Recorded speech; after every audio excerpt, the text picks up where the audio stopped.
Hi everyone. So here we are for chapter 2 of Summer Reading is Killing Me. Chapter 2. This is going to be impossible to explain, but give me a chance and just let me try. I think I know what happened. To go back to the very beginning, my life has not been the same since my Uncle Joe gave me the book for my birthday. This book is a small book, a dark blue book with strange silver writing on it. A book like no book I've ever read before or since. It's a time-warping book. I know, I can hear you laughing right now. You're saying to yourself, what's with this guy? He probably still believes in the Easter Bunny and the Tooth Fairy. Everybody knows you can't travel through time with a book. I don't blame you for not believing. I didn't really believe it myself either. Then we opened the book and started going places. And here is the book. Since then, my friends Sam and Fred and I have gotten into trouble in just about every time from the Stone Age to the future. We've run into pirates, robots, cavemen, you name it, we've been chased. We've been chased by a woolly mammoth, stampeded by cattle, turned into mummies, and nearly suffocated by one very nasty smelling giant. And we still have absolutely no idea how to work the book.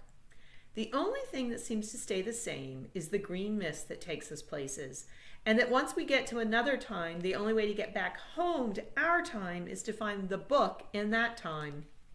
So anyway, there we were, sitting in my room the very first day of summer vacation.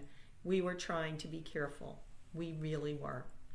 Fred was sitting on my bed putting new wheels on his skates, showing off his new Detroit Red Wings Stanley Cup champions hat. Sam and I were at my desk.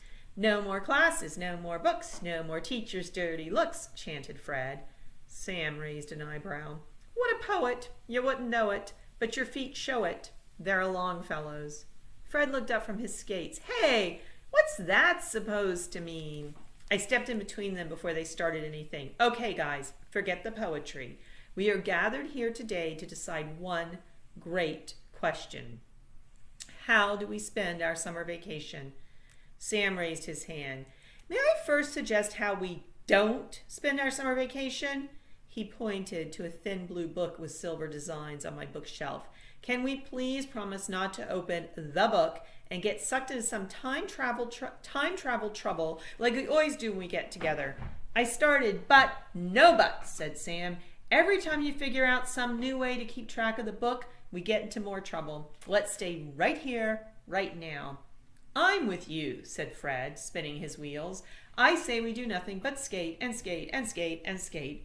We don't have to open any books. Well, now that you mention it, said Sam, I was thinking we might get an early start on this list. Then we can do whatever we want for the rest of the summer. Fred grabbed the piece of paper from Sam's hand and read the heading. Summer reading list? Are you crazy? This is a vacation. We don't have to read anything. That's why they call it vacation. Sam took his list back. He read aloud. Every student must read 4 books during the summer and fill out the attached study guide for 2 of them. How can you be thinking about books, said Fred. We've got skating moves to practice. Huh, said Sam.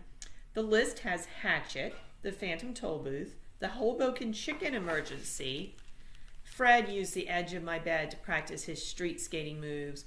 We've got to perfect the Unity, the Mute Grab, the Backside Royale. Matilda, Flat Stanley, Gumby, Stale Japan.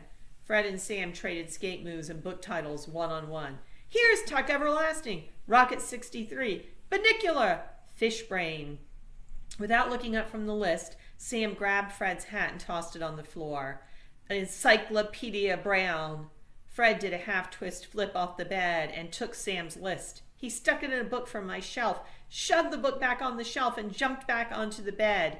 Misty Flip, George and Martha, 180 Monkey Plant. Guys, Frog and Toad, Alley-oop Soul. Forget it, you guys, I yelled. You don't have to decide. And there they are, fighting about the books versus the skating moves.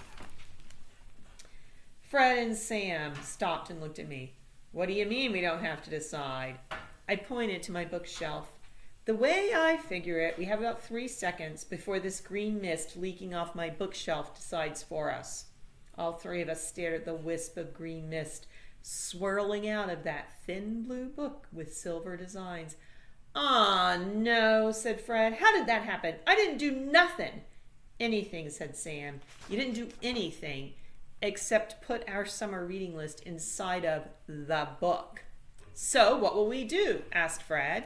"We'll find out soon enough," I said. Then the familiar green mist washed over us, and we were flung through time and space to who knows where or when.